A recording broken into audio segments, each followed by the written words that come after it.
우리 성도님들 한 주간 잘 지났었습니까?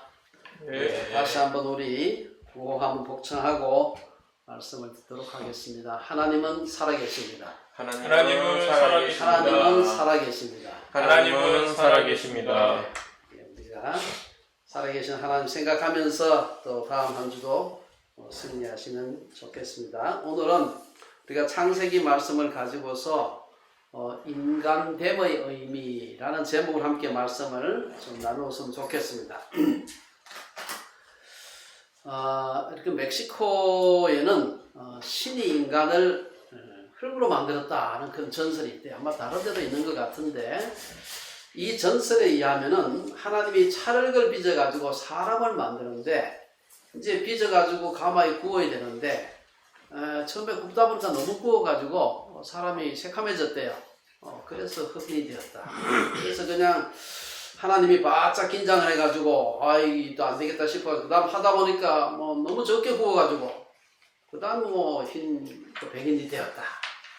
이제 노하우가 쌓여가지고 그 다음 세 번째는 아주 잘 적절하게 시간과 온도를 조절해가지고 황인종을 만들었다. 그런 전설이 있습니다. 근데 사실은요, 이 전설은 아주 보통 전설이라고 하면 몇천 년 된 전설인데 이거는 몇천 년이 된 게 아니고 500년 전 전설이래요. 그래서 이건 제 생각입니다. 왜 그런 전설이 멕시코에서 만들어졌을까 생각해 보니까 그때가 스페인 사람들이, 백인들이 멕시코를 침략하던 때예요. 그러니까 침략자들이 와서 멀쩡하게 잘 살고 있는 사람을 땅을 빼고 사람을 죽이고 하니까 근데 분노가 있는 것입니다. 그래서 만들어진 전설. 저놈들은 덜 구워져서 만든 놈들, 우리는 잘 구워서 이렇게 잘 만들어진 사람들, 아마 그런 전설이 나오지 않았겠나 생각을 해봤습니다. 근래에 그 대구대학교 역사교육과의 나인호 교수라는 사람이 증오하는 인간의 탄생, 인종은 역사를 어떻게 해석했는가, 이런 그 부제가 붙은 책을 출판을 했습니다. 작년에 출판됐는데, 인종주의, 우리 흔히 말하는 레이시즘, 인종차별이죠. 이것이 어떻게 해서 생겼는가 하는 것을 살펴보고 있습니다. 이분이 독일에서 역사 공부를 하신 분인데 어떻게 해서 그런 인종주의 역사관, 레이시즘이 만들어졌을까 하는 것을 철학적으로, 역사적으로 살펴보고 있는데 말할 필요도 없이 그분의 그 책에서는 소위 홀로코스트, 2차 대전에 있었던 홀로코스트를 그 광기를 분석을 하고 있습니다. 그러면서 그분이 인용한 책에 보면 이런 말이 있어요. 그분이 이제 그 베를린에 있는 어느 화장실에 갔는데 화장실 벽에 이런 그 낙서가 적혀 있는 겁니다. 증오한다. 코로나는 존재한다. 이게 라틴어로 이게 쓰여져 있대. 이 라틴어로 제가 이 라틴어를 익숙하지 않습니다만 오디 에르고 숨, 오디 하는 게 아마 증오한다 그런 라틴어인가 봐요. 그럼 잘 아시는 분들이 이 말 데카르트의 그 철학적 명제였던 생각한다 코로나는 존재한다 이 말을 이제 패러디한 그런 말이라고 할 수가 있습니다. 그래서 증오하는 인간 호모 오디엔스를 한마디로 표현을 하고 있습니다. 어떻게 인간을 이해하는가, 다른 사람을 어떻게 이해하는가 하는 것은 단순히 철학자나 신학자들의 감상으로 끝나지 않습니다. 인간에 대한 잘못된 이해는 온 인류를 전쟁의 참화로 몰아넣을 수도 있습니다. 홀로코스트도 그렇게 해서 생긴 것입니다. 그리고 그 홀로코스트 그 이후로 지금 한 70년 이렇게 지났습니다만은 80년 지났습니다만은 이 홀로코스트의 망령은 지금도 국제정치적으로 심지어 우리 국내에서도 보면 여기저기에 아직도 말은 하지 않지만 살아서 움직이는 것을 볼 수가 있습니다. 그런 의미에서 창세기, 그 중에서도 오늘 인간의 기원을 다루고 있는 창세기 첫 부분, 그 중에서도 아담의 창조, 다시 말이 아담이지 인간의 창조입니다. 인간의 창조를 다루고 있는 오늘 본문은 매우 중요합니다. 인간이란 도대체 무엇이고 인간됨이란 무엇을 의미하는가? 이것은 다만 예수 믿는 사람들, 우리들에게만 중요한 게 아니에요. 모든 사람들에게 이 질문은 중요합니다. 그래서 오늘 우리가 아담의 창조 혹은 인간의 창조를 생각해 보면서 인간됨이 무엇을 의미하는가 하는 것을 한 세 가지 정도로 나누어서 생각해 보려고 합니다. 우선 먼저 4절을 보면서 우리가 창세기를 어떻게 읽어야 되는가 하는 것을 간단하게 말씀을 드리고 계속해서 말씀을 드리겠습니다. 오늘 본문은 아담의 창조, 즉 인간의 창조를 다루고 있는데요. 하나님께서 창세기 1장에서 천지 창조를 10세 동안 만드셨다 하고 2장 첫 부분을 보면 이래 되시셨다. 이 얘기가 쫙 나와요. 나오는데 사실은 계속해서 다시 한번 2장에 와서 그 중에 인간의 창조를 상세하게 다시 얘기를 하는 것입니다. 지난 한 세도 동안 우리 한국교회는 창세기에 대한 과학적 변증, 뭐 여러분 잘 아는 대로 창조과학, 이것이 창세기를 문자적으로 과학적으로 창세기가 얼마나 정확한가 여기에 집중하느라고 하나님이 창세기를 통해서 우리에게 어떤 메시지를 주시고자 하는가 하는 것을 우리가 간과했어요. 도대체 하나님은 인간의 창조 기사를 통해서 우린 2차, 3차 독자라 그랬죠. 지난번 말씀드릴 때 이 말씀을 통해서 1차 독자였던 출애굽한 400년, 430년간 종로로 타고 난 뒤에 출애굽한 이스라엘 백성들에게 주시고자 하는 메시지, 그리고 지금부터 3500년 지난 우리에게 주시는 메시지가 무엇인지 한번 생각해 볼 필요가 있습니다. 오늘 이 한마디로 본문의 그 의도, 하나님의 메시지를 요약한다면 하나님은 창세를 통해서 우리에게 창조의 세계관을 말씀하시고자 하셨다. 이렇게 말씀드릴 수가 있습니다. 사실 창세기에서는요, 창세기 1장, 2장, 3장 쭉 읽어보면은 뭐 지구의 나이가 6천년이니 46억 년이니 우주가 얼마든지 관심이 하나도 없어요. 그거는요. 창세기를 통해서 하나님께서 우리에게 말씀하시는 바는요, 무슨 고인류학적인 뭐 이런 얘기를 하는 게 아니에요. 뭐 여러분 아시다시피 제가 최근에 좀 두툼한 그런 고인류학 관련 책을 제가 한권 탈고를 해서 출판사에 넘겼습니다만은 뭐 석기시대, 빙하시대니 창세기는 그런 데 관심이 있는 게 아니에요. 창세기는요, 이 창조 이야기를 통해서 이스라엘 백성들 나아가서 오늘 우리들에게 자신에 대해서, 자신이 있는 그 공동체, 또 다른 사람들, 피조세계, 그리고 하나님에 대해서 우리가 어떤 관계를 가지고 살아야 하느냐 하는 것을 우리에게 보여주시는 것입니다. 그래서 오늘 본문 4절에 보면은 천지가 창조될 때에 하늘과 땅의 내력이니 얼마든지 시작을 해요. 그래서 우리가 이 창세기를 볼 때 좀 우리가 주의해야 될 말이 있는데요. 근래 들어와서 구약학자들이 창세기를 뭐 얼마나 많이 읽었겠어요. 근데 또 자세히 읽다 보니까 창세기 자체가 가지고 있는 독특한 독법이 있더라. 읽는 방법. 우리가 어떤 글을 읽을 때 적절한 단락을 두고 읽지 않습니까? 근데 독특한 내용 구분법이 있음을 알게 되었는데 그것은 새로운 족보나 역사가 시작하는 곳에 일정한 표제어가 혹은 표제 문장이 있다는 사실입니다. 그건 바로 창세기 곳곳에 살펴보니까 11군데나 있어요. 뭔가 하면은 오늘 본문 첫 절에서 우리가 보았던 것처럼 천지의 창조된 대략이 이러하니라. 여러분 뒤에 그 5장 1절에 가면은 아담 자손의 계보가 이러하니라. 6장 9절에 가면은 노아의 사적은 이러하니. 여기 대략, 계보, 뭐 사적, 뒤에 가면 후예, 뭐 이런 말로 번역이 되어 있습니다만, 요게 톨레도트, 이거는 오늘은 그렇게 얘기를 하는데, 요 엘레 톨레도트, 대략은 이러하다, 사적은 이러하다, 이런 말입니다. 그래서 오늘 우리가 동일한 형태를 취하고 있습니다. 그러면 대략이 이러하다 하면은 하나님께서 하나의 그 얘기를 이제 새로 시작하겠다, 뭐 그런 뜻입니다. 그렇게 생각하시고 오늘 본문을 보시면 좋을 것 같아요. 그러면은 5장 이하에서 우리가 보면서 하나님께서 사람을 창조하셨다. 흙으로 창조하셨다. 그분의 형상을 따라. 이게 무엇을 의미하는가? 이것이 곧 인간됨의 의미라고 할 수가 있습니다. 첫 번째 우리가 생각해 볼 수 있는 것은 인간이 하나님의 형상으로 창조되었다 하는 사실입니다. 오늘 그 4절 후반부에서 여호와 하나님이 땅과 하늘을 만드시던 날에 5절 6절 이어져 보면 그때 땅이 어떠했다. 5절 6절은 뭐라고 얘기합니까? 여호와 하나님이 땅에 비를 내리지 아니하시고 땅을 갈 사람도 없었으므로 그들에는 초목이 아직 없었고 밭에는 채소가 나지 아니하였으며 안개만 땅에서 올라와 온 지면을 적셨더라. 하나님께서 온 천지를 만드셨지만 아직도 땅이 소출을 내거나 뭐 식물이 자라 그렇지 않아. 이건 무슨 뜻입니까? 사람의 손을 기다리고 있다는 것입니다. 사람이 이제 그것에 손을 내고 경작하고 해서 추수하고 경작해서 추수할 수 있도록 ready, 준비되어 있다. 그렇게 하면서 7절에 가서 이제 준비되었으니까 사람을 만드시는데 7절에 가서 하나님의 형상을 따라 하나님께서 사람을 만드셨다. 2장 7절은 단 한 절이지만 인류의 대표이자 첫사람 아담의 창조와 그 아담의 독특성을 말하고 있습니다. 그러면 7절에 보면 아까 읽었습니다만 여호와 하나님이 땅의 흙으로 사람을 지으시고, 사람은 이제 히브리어로 아담입니다. 생기를 그 그에 불어넣으시니 아담이 생명이 되니라.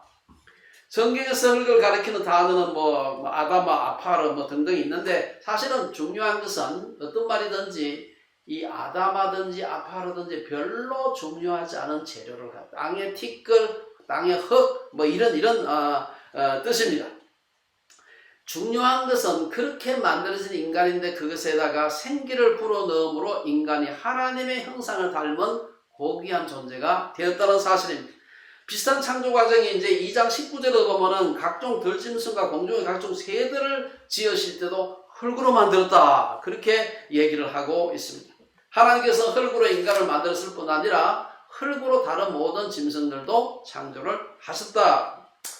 사실은 그 흙에 대한, 흙으로 사람도 만들고, 요새 같으면 예술가들이 그냥 테라코타 하는 겁니다. 흙으로 이제 만들어서 동물도 만들었다. 그 말은 이 히브리인들의 그 배경에 소위 석기 문명이 있었다. 석기 중에 특별히 토기 문명이 있었다는 것을 우리에게 간접적으로 얘기해주고 있습니다. 에덴이 위치했다고 생각하는 곳이, 우리가 정확한 위치 모르지만 대체로 지금 메소포타미아 지방 그 어디라고 생각하지 않습니까? 사실 메소포타미아 문명은 이집트 문명과는 달리 토기 문화입니다. 이집트는 석기 문화가 돼가지고 수천 년 전에 아직도 피라미드가 아직 남아있고 그렇죠.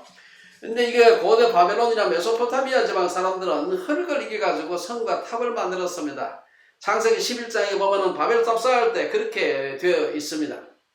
근데 지능 문명은 오래 보존이 잘 안 돼가지고 석기에 비해서 많은 사람들이 지능 문명은 오래 안 되었다 이렇게 생각하는 경우가 있습니다만, 사실은 석기 문화에 비해서 지능 문명이 훨씬 더 몇천 년 더 오래되었다. 에덴의 초기 문명은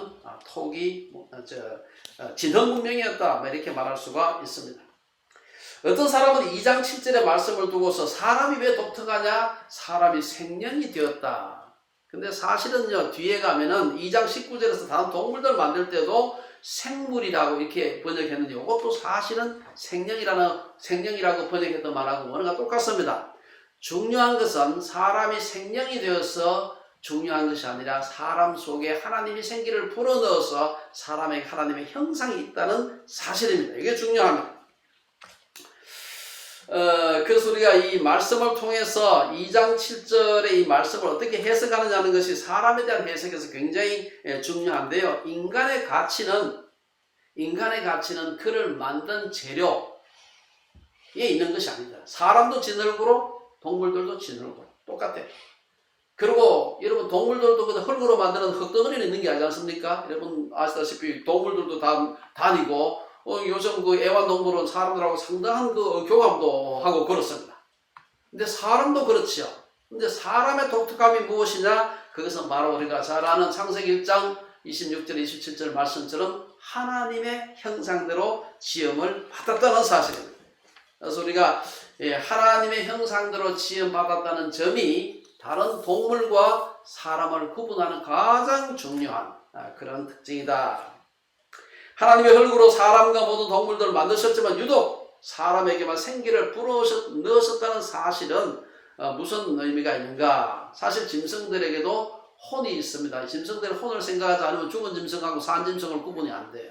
혼이 있다고 봐야 됩니다. 이걸 흔히 소위 감각혼이라고 그렇게 신학에서 얘기를 하는데, 전도서 3장 21절에 보면은 인생들의 혼은 위로 올라가고 짐승의 혼은 아래고 땅으로 내려가는 줄을 누가 알랴. 하지만 짐승과는 달리 사람의 육체는 그렇게 흙으로 만들었지만 생기를 불어넣으셨다. 근데 우리 말은 생기, 네사마 이런 걸 불어넣었다 이렇게 얘기합니다. 여기에 대해서 가장 중요한 성경 구절이 도대체 그게 뭐냐? 그게 바로 에스겔서에 나오는 말씀. 에스겔서 37장에 보면은 하나님께서 에스겔에게 포로기 이스라엘 사람들의 영적 상태를 상징하는 에스골 골짜기 해골 골짜기를 보여주시는 얘기가 나오는데, 거기에다가 생기를 불어넣으셔가지고 그들을 다시 살리는 그런 환상을 보게 합니다. 생기를 불어넣었다. 생기가 불어와라. 이렇게 하죠. 여기서 말하는 생기가 바로 하나님의 그 영이요, 하나님의 신인 루아흐라. 신약에서는 우리 푸뉴마다 혹은 하기오스 푸뉴마 성령이다, 거룩한 영이다, 뭐 그렇게 얘기를 하는 것입니다. 사실 인간에게 있어서 영과 혼은 보이지 않는 영적 실체의 두 측면입니다. 우리가 이 혼적인 측면은 동물들하고 비슷한 그런 측면입니다. 사람도 똑같이 느끼고 이런 그 반응하고 또 소화시키고 또 번식하고 그 비슷한 것이죠. 하지만 이 짐승은 이 감각혼 밖에는 없습니다. 하나님 인간에게는 영혼이 있다. 영혼이 있다. 이게 다르죠. 이 영혼은 하나님께서 우리에게 불어넣으신 그 영혼은 불멸이다.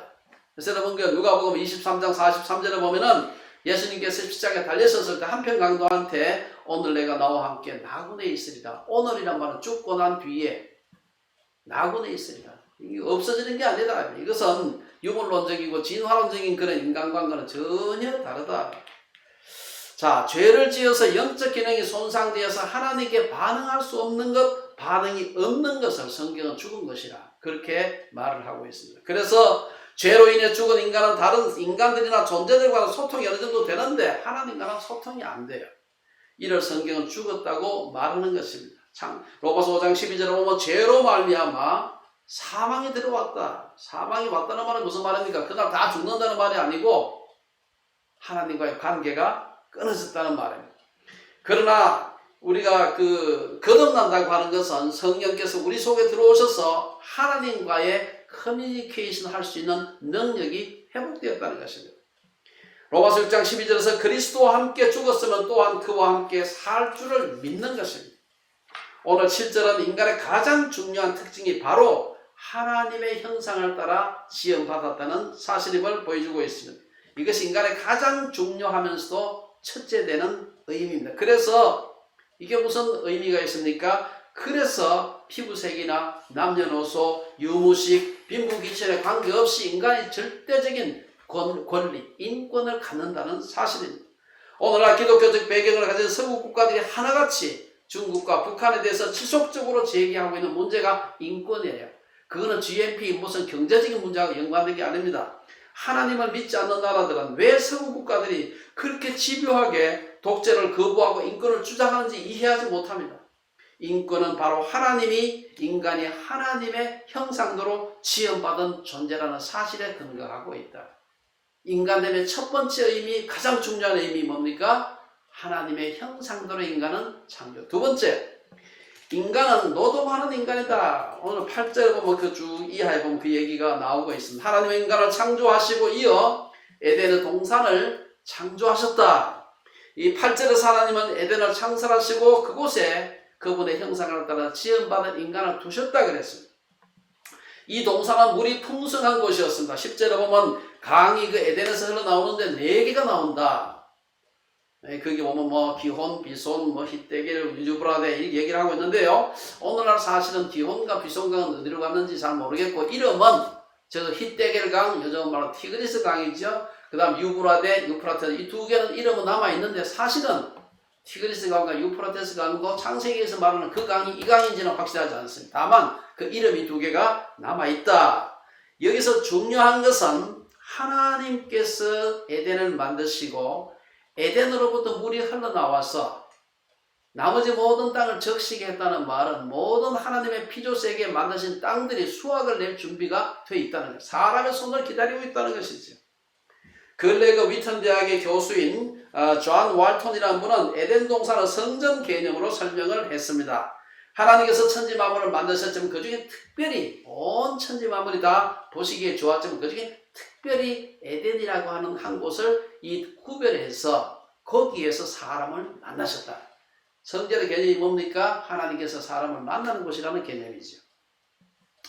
그래서 하나님 인간으로 하여금 창조 명령을 수행하게 하시고 하나님과 인간이 만나서 교제하시기 위해서 에덴을 만드셨다. 에덴은 인간이 하나님을 만나는 지성소였고 이런 에덴의 이미지는 그 후에 하나님의 인재를 상징하는 성막으로, 성전으로 이어지는 걸 볼 수가 있습니다. 에덴에서 흘러나오는 4개의 강과 에덴의 생명나무는 성전 이미지하고도 유사합니다. 에스겔이 본 성전 환상도 여러 면에서 에덴의 모습과 굉장히 흡사합니다. 에스겔서 47장에 보면은 성전의 앞면이 동쪽을 향하였는데 그 문지방 밑에서 물이 나와 동쪽으로 흐르다가 성전에서 물이 흐르나와요. 그리고 쭉 남쪽으로 흘러내리다가 나중에 보면 47장 에스겔서 47장 12절에 보면 강 좌우 가에는 각종 먹을 과실나무가 자라서 그 잎이 시들지 아니하며 열매가 끊이지 아니하고 달마다 새 열매를 맺으리니 그 물이 성소를 통하여 나옴이라. 에덴의 네 강에서 흐르는 물은 신약에 와서 요한복음 7장에서 예수님께서 나를 믿는 자는 성경의 이름과 같이 그 배에서 생수의 강이 흘러난다. 종말론적으로 에덴 동산에서 흘러나오는 이 네 강은 완성된 천국에서 성전을 예시합니다. 여러분 잘 아는 계시록 22장 제일 마지막 장입니다. 1절 2절에 보면은 또 그가 수정같이 맑은 생명수의 강을 내게 보이니 하나님과 및 어린 양의 보좌로부터 나와서 길 가운데로 흐르더라. 어린 양의 보좌로부터 뭐가 흘러나옵니까? 물이 흘러나오는 것입니다. 생명수 강이 흘러나오는 거예요. 그리고 그 강 좌우에 생명나무가 있어서 12가지 열매를 맺었다. 그래서 창세기 3장에서 보는 것처럼 하나님은 에덴에서 인간을 만나러 오셨습니다. 그런 의미에서 에덴은 생명수가 흘러나오는 곳이요 창조세계의 지성소라고 할 수가 있는 것입니다. 타락 후에조차 하나님이 사람을 만나신 유일한 곳이 지성소인 에덴입니다. 그러나 신락원 한 후에 인간은 더 이상 에덴에서 하나님을 뵐 수가 없었고 그 후에는 이제 성막 혹은 성전에서 하나님을 만날 수밖에 없게 된 것입니다. 인간은 에덴에서 추방된 후에 이 에덴의 이미지는 성막으로 성전으로 나중에는 예수님을 통해서 우리가 그 안에서 하나님을 만나게 되고 마지막으로는 새 예루살렘의 하나님의 보좌로 이어지는 걸 볼 수가 있습니다.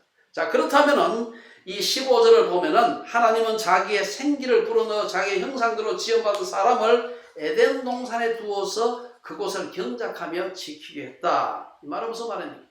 인간의 두 번째 중요한 의미는 인간은 노동하는 존재다. 이걸 조금 어려운 그 라틴어 경기로 호모 라보란스, 레이벌 하는 게 일한다는 말이죠. 여러분 레이버 데이 하죠. 호모 라보란스로 창조되었다. 노동은 생식과 더불어서 인간이 존속하게 하는데 가장 중요한 두 축입니다. 인간은 창조세계 속에서 태어나고 창조세계에 의해서 조건 지어지는 존재이면서 그저 환경의 영향을 수동적으로 받는 존재가 아니고 창조세계를 갖다 적극적으로 개척하고 개간하고 해서 그곳에서 소출을 내는 그런 존재다. 그런 의미에서 인간은 호모 라브란스입니다. 노동은 인간의 삶의 의미고 인간의 역사는 노동의 역사다. 이것은 4차 산업혁명이 돼가지고 앉아서 키보드만 두드려도 되는 그런 시대에도 여전히 노동은 인간의 의미다. 우리 자본주의 사회에서 노동은 생활비를 버는 것이 목적입니다. 그 노동의 최종 목표는 내가 생산한 물건, 서비스를 내가 쓰는 게 아니에요. 내가 만들었지만 다른 사람이 쓰게 만들고 나는 대신에 내 노동력을 제공한 대가로 임금을 받는 게 임금 노동자가 된 것이죠. 유태계 프랑스 사회 철학자 앙드레 고르라는 사람은 이를 갖다가 타율노동, 자율노동이 반대 타율노동. 제가 우리 여기 가서 우리 가든에 가가지고 제가 얼마 전에 그 건대씨도 뿌리고 했는데 그 뿌린 거는 자율노동이에요. 내가 거기가 돈 받으려고 한 게 아니에요. 그러나 우리가 아침부터 나가서 직장에 가서 일할 때는 임금을 받기 위해서 일을 하는 것이지. 타율노동자들은 아무도 자신이 소비할 것을 생산하지 않고 생산한 것을 자기가 소비하지 않습니다. 어떤 회사도 자신이 속한 지역의 필요나 희망에 맞춰 생산하지 않습니다. 온 세계 사람들이 쓸 수 있도록 그래서 내가 돈을 모을 수 있도록 생산하는 것입니다. 그러다 보니까 노동으로부터 소외가 일어나고 우리 한국에서 노동을 천시하는 여러 가지 말이 있습니다만 노동을 갖다가 노가다라 그러죠. 노동을 갖다가 천시하는 그런 말 중에 하나입니다. 하지만 유태계 독일의 정치이론가였던 한나 아렌트, 제가 지난 며칠 전에 제가 소개를 한 적이 있습니다. 아히만이라고 하는 독일의 그 홀로코스트 주역이었던 그 사람에 대해서 썼던 그런 분인데, 한나 아렌트는 동물은 노동하고 인간은 제작한다. 이걸 라틴어 경기로 아니말 라브란스 호모 파베르 그 말을 쓴 적이 있습니다. 아니말 라브란스, 동물은 생물학적 충족을 위해서 그냥 노동하기 때문에 어떻게 노동할까 여기에만 관심이 있다. 어떻게 하면 일 잘할까? 동물적인 노동. 하지만 호모파베르는 제작한다는 말입니다. 이것은 공동체와 도덕, 의미에도 관심을 갖기 때문에 노동을 어떻게 하는데 관심이 있을 뿐 아니라 왜 하느냐, 이 관심을 가지고 일을 하는 것입니다. 그것은 인간의 하나님의 형상을 가진 존재이기 때문입니다. 저는 우리 집 저 앞에 가면은 지금 있나 모르겠는데 저 앞에 큰 개가 바로 옆집 개인데 굉장히 커요. 근데 저 나무 우리 앞에 있는 나무에다가 늘 긴 저 줄로 매놨어요. 개도 굉장히 그 송아지만해, 꽤 큰 송아지만한 굉장히 큰 개예요. 근데 이놈이 날마다 놀아. 저기 이제 그늘지면 그늘에 앉아서 하루 종일 자고 그냥 뭐 주인이 주는 밥 먹고 뭐 똥만 누고 아무것도 안 해. 그 참 우리 얼마나 지루할까. 제가 그 개를 볼 때마다 개도 또 느릿느릿해요. 사람은 밥 주고 그냥 놀기만 하면 못 사는, 사람은 살 수가 없어요. 어떻게 자신의 저 개도 인생이 있고, 인생이 아니지, 견생이 모르겠지만, 어쨌든 개도 얼마 안 있으면 죽을 텐데, 자기의 그 시간을 저렇게 허비하고 있을까? 저는 안타깝지만 개는 하나도 안타깝지가 않은 것 같아요. 이것이 바로 하나님의 형상이 있는 인간과 동물의 차이입니다. 하나님이 에덴의 동산을 창조하시고 자기의 형상을 따라 창조한 사람을 그곳에 두신 이유는 뭡니까? 에덴을 경작하고 지키게 하기 위해서입니다. 즉 인간은 노동하는 존재 호모 라브란스로 창조되었다는 사실입니다. 하나님은 인간에게 일하도록 재능과 은사를 주셨고 그래서 노동은 신성한 것입니다.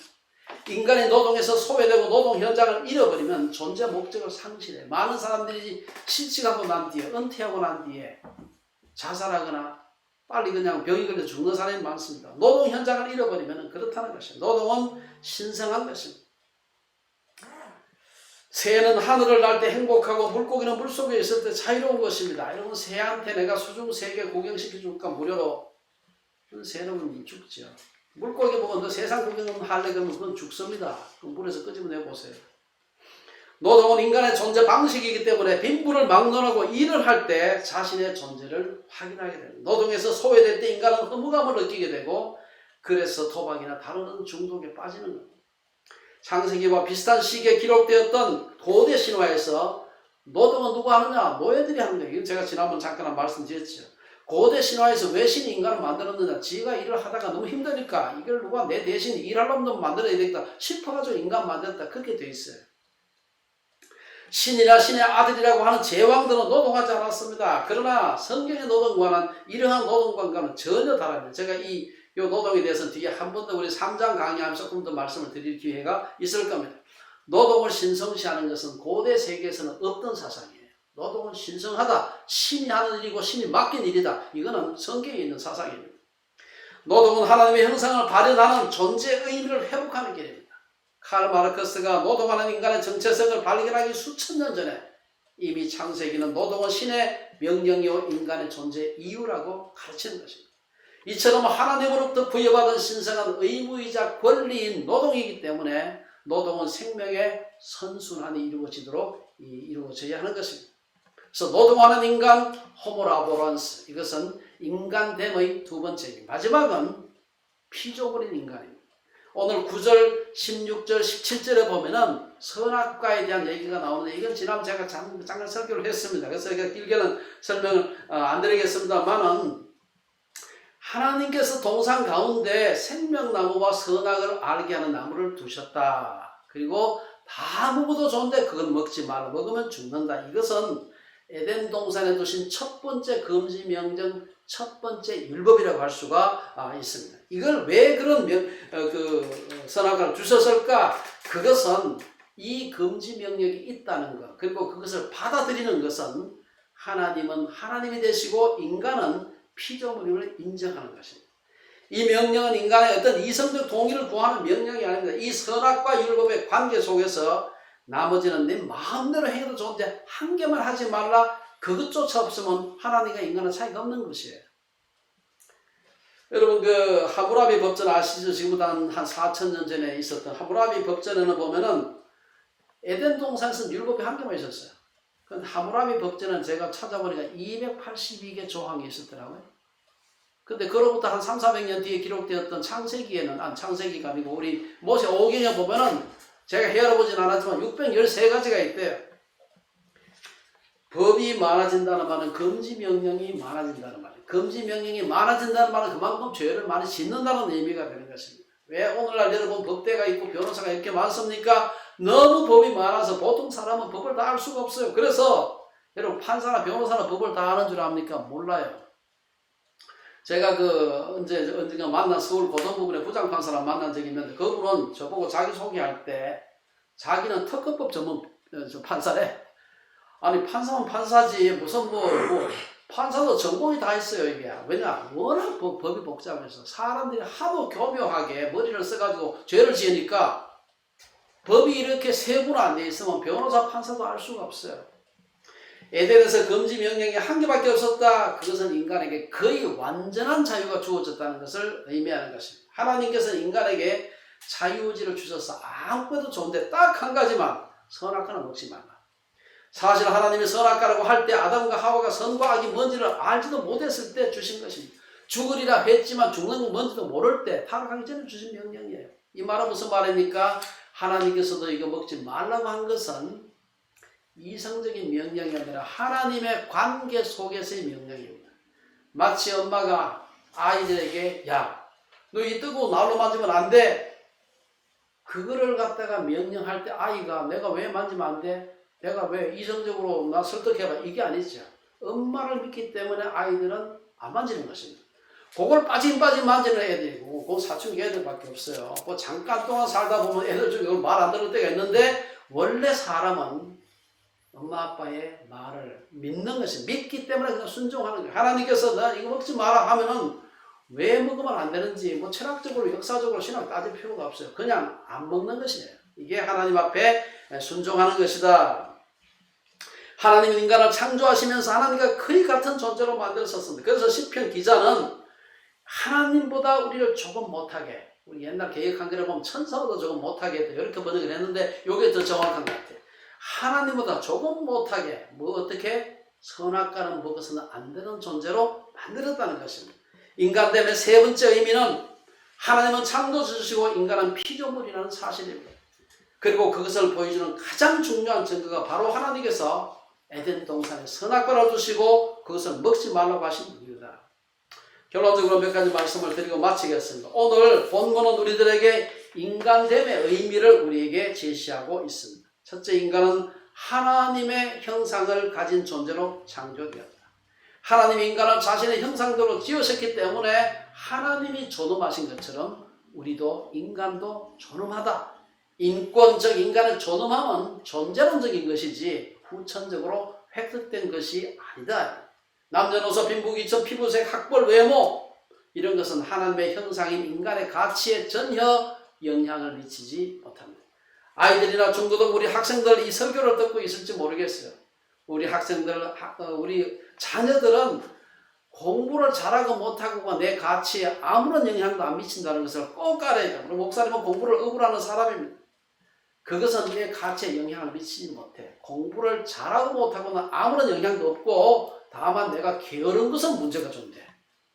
그러나 열심히 했는데도 그 정도다. It's okay. 하나님께서 그분을 위해서 그 아이들을 위해서 다른 길을 여시는 것이지.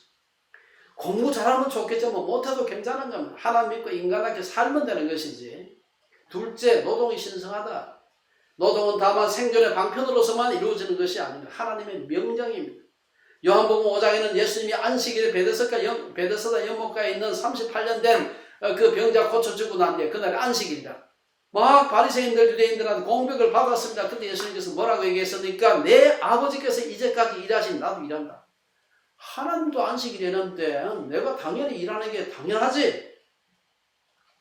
이러한 성경의 노동과는 일하기 싫어서 대신 일한 인간을 창조했던 고대 신화들과는 근본적으로 다르다. 성경은 노동은 신성한 것이 인간의 본질에 속하는 것이라고 말하는 것입니다. 목회나 선교만 거룩한 것이 아닙니다. 식당에서 일하는 것도 거룩하고 또한 거룩해야 하는 것입니다. 하나님의 피조 세계를 돌보는 모든 직업들은 거룩하고 또한 거룩해야 하는 것입니다. 마지막으로 인간이 피조물이라 이 세 번째 의미죠. 하나님의 에덴 동산에 선악과를 두시고 이를 인간이 먹는 것을 금한 것은 그게 안에 무슨 독약이 들어서가 아니고요. 인간이 하나님의 피조물임을 확인하는 것입니다. 선악과 검령은 하나님의 창조주 되심과 인간의 피조물됨을 지키라는 율법인 것입니다. 오늘날 신무신론자로 분류되는 몇몇 학자들 머리는 다 좋아요. 하나님 좋은 머리 주셨는데 그것을 가지고서 하나님을 노골적으로 모욕하는 일에 사용하고 있어요. 하나님 조롱합니다. 그래도 그들은 하나님의 피조물입니다. 오늘 본문을 통해 우리는 인간됨의 세 가지 의미, 하나님의 형상을 가진 존재, 신성한 노동의 현장으로 부름받은 존재, 하나님의 피조물 중 으뜸이지만 선악과 율법을 통해서 하나님보다 조금 못한 피조물이라는 사실을 기억해야 합니다. 우리는 하나님 앞에서 이러한 자신의 지위를 분명히 깨달아서 불필요하게 위축되지도 말고 교만해서도 안 되는 것입니다. 이러한 인간의 의미를 깊이 깨달아서 복되고 기쁜 인생을 사는 주빌리의 식구들, 특별히 우리 주일학교 어린이들, 중고등부 청소년들, 우리 온 성도님들 되시기를 주의 이름으로 축원합니다. 마치기 전에 제가 한번 복창 한번 했으면 좋겠습니다. 복창해도 뭐 제가 목사님 들을 수가 없어요. 그렇지만 여러분 한번 하시기 바랍니다. 우리 어린이들 특별히 한번 따라 하시기 바랍니다. 나는 하나님의 형상을 따라 창조되었다. 나는 하나님의 형상을 따라 나는 창조되었다. 열심히 공부할 것이다. 나는 열심히 공부할 우리 것이다. 어른들은 나는 열심히 일할 것이다. 마지막으로 나는 하나님이 만드신 피조물이다. 우리가 이 세 가지를 잘 기억하시면서 또 한 주일 복된 한 주 되시기를 주님으로 축원합니다. 기도하겠습니다. 주님, 인간 창조에 대한 얘기를 함께 나누면서 우리가 어떤 존재인지 우리 자신을 성찰하고